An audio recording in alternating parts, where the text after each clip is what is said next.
রাতের স্টেশন। ট্রেনের আওয়াজ ধীরে ধীরে মিলিয়ে যাচ্ছে। অন্ধকারের নিস্তব্ধতা ক্রমশ স্পষ্ট হয়ে আসছে। ঝিঝির ডাক আর চারপাশের গা ছমছমে পরিবেশ। চন্দনপুর স্টেশনে ট্রেন থেমেছে। কালীশঙ্কর, দীপক, সুনীল ট্রেন থেকে নেমে স্টেশনের পাশের পথ ধরে বাজারের দিকে এগোচ্ছে। চারপাশে কুয়াশার চাদরে মোড়ানো পরিবেশ। কালী মাস্টার ধীরে ধীরে হাঁটছেন আর মাঝে মাঝে চারিদিকে তাকাচ্ছেন, যেন কিছু খুঁজছেন। দীপক ও সুনীল তার পিছু পিছুই যাচ্ছেন, তাদের মুখেও কৌতূহলের ছাপ।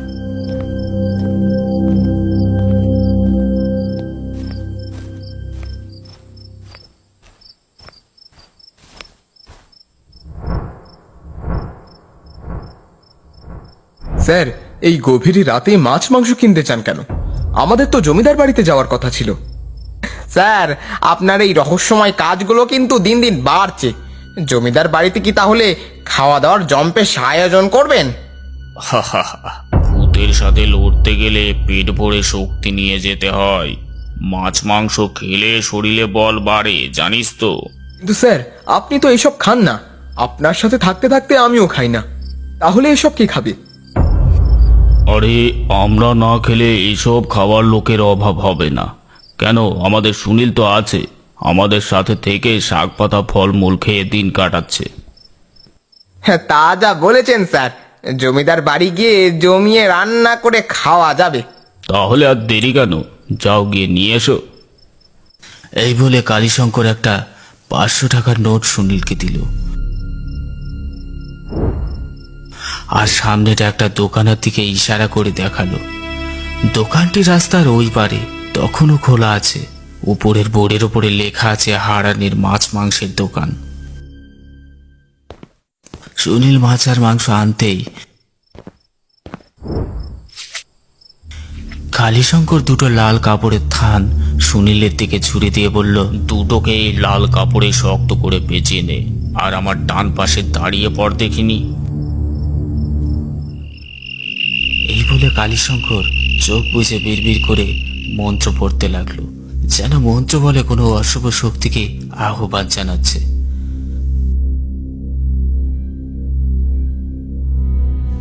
আর কিছুক্ষণের মধ্যেই জঙ্গলের দিক থেকে এক রিক্সাওয়ালা এসে তাদের সামনে দাঁড়ালো। তার চেহারা ভুতুরে, চোখের নিচে কালো গর্ত, যেন কোনো অলৌকিক শক্তি তাকে নিয়ন্ত্রণ করছে। বাবু, আপনি কি জমিদার বাড়িতে যাচ্ছেন? আমি পৌঁছে দিতে পারি। তুমি এই গ্রামের মানুষ? না বাবু, আমি মানুষ, কিংবা মানুষও নয়, তবুও আপনাদের পৌঁছে দিতে এসেছি। মানে তুমি কে? তুমি কি করে জানলে যে আমরা জমিদার বাড়ি যাচ্ছি?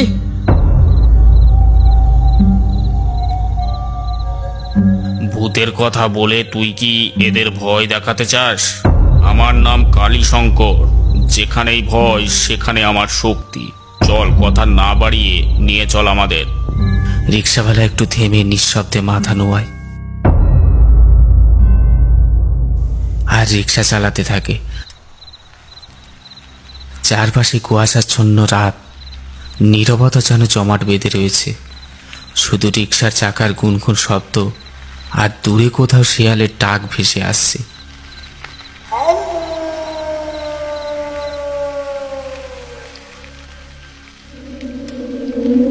স্যার, দেখেছেন তো, বাড়িগুলোর অবস্থা দেখলে মনে হয় যেন এখানে বড় কিছু ঘটেছে। হ্যাঁ, এখানে পরিবেশে এক অদ্ভুত আধার ছড়িয়ে আছে। অভিশাপের ছায়া পড়লে এমনটাই হয়। স্যার, এই জায়গায় তো মনে হচ্ছে সবাই আমাদের দেখছে। এই ঝাপসা আলোয় কিছু চোখে যেন ঝলকাচ্ছে। এটা কি আমাদের ভ্রম? মনে রাখিস, ভ্রম আর বাস্তবতার মাঝখানেই ভয়ের জন্ম।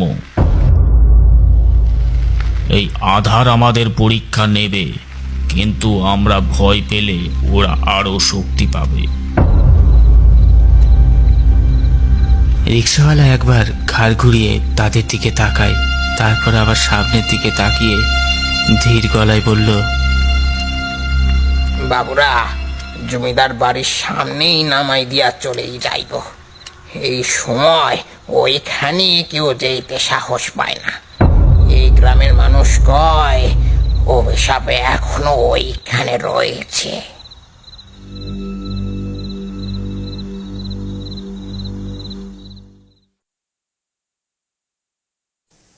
অবশেষ তারা পৌঁছে যান জমিদার বাড়ির সামনে। বিশাল পুরনো বাড়ি, দরজায় জমাট বাঁধা রক্তের মতো লাল রং। বাড়ির চারপাশে গাছের মধ্যে কিছু ছায়ামূর্তি মিশে আছে। বলো, তোমার রিক্সা ভাড়া কত হলো? বাবু, টাকা লয়, ওইখানে শুধু সাহস দরকার।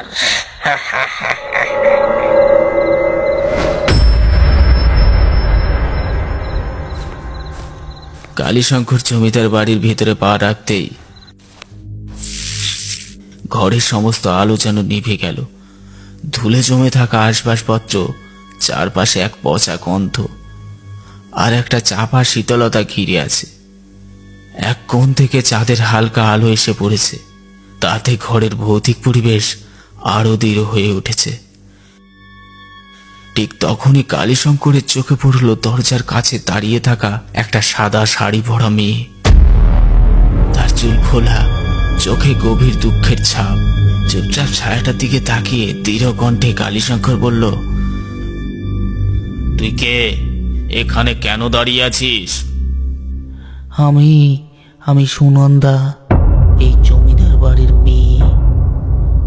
আমাদের পরিবার বহু বছর আগে অভিশাপের মধ্যে আটকা পড়ে আছে।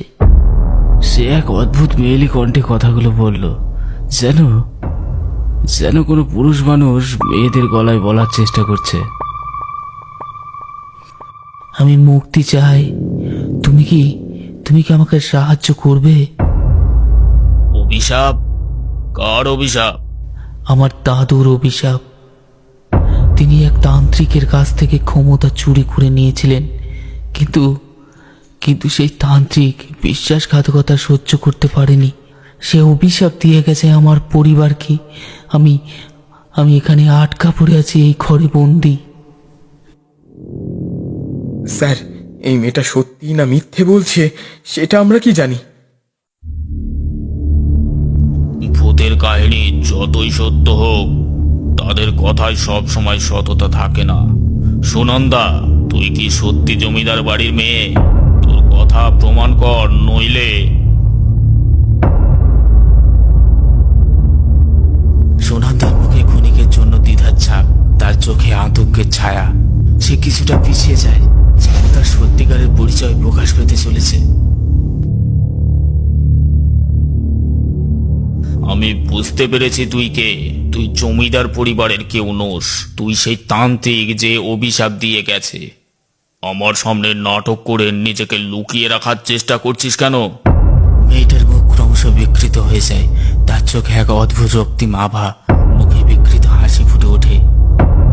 আসলে সেই মেয়েটি ছদ্মবেশী সেই তান্ত্রিকের আত্মা, যাকে তার অভিশাপ চক্র থেকে মুক্ত করা অত সহজ নয়।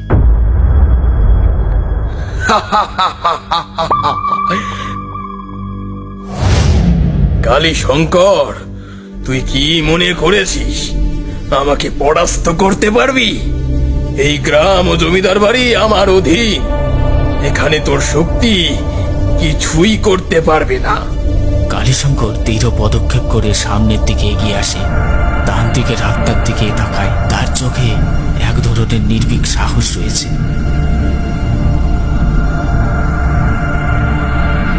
শোন তান্ত্রিক, যতই শক্তি দিয়ে তুই তোর শক্তির প্রদর্শন কর না কেন, এই বাড়ি আর এই গ্রামকে আমি তোর অভিশাপের শেকল থেকে মুক্ত করব। আজকেই তোর পরাজয় হবে। কালীশঙ্কর আকাশের দিকে মুখ করেন, যেন কোনো অশুভ শক্তিকে আহ্বান জানাচ্ছেন। ওই রে, তোরা সব দেখ, তোদের জন্য আমি কি এনেছি। সুনীল, তোর হাতের ওই থলেগুলোকে সামনের টেবিলে রাখ। সুনীল কিছুটা হতভম্ব হলেও কালীশঙ্করের নির্দেশ অনুসরণ করে টেবিলের উপর মাছ মাংসের টুকরের থলেগুলোকে রাখে।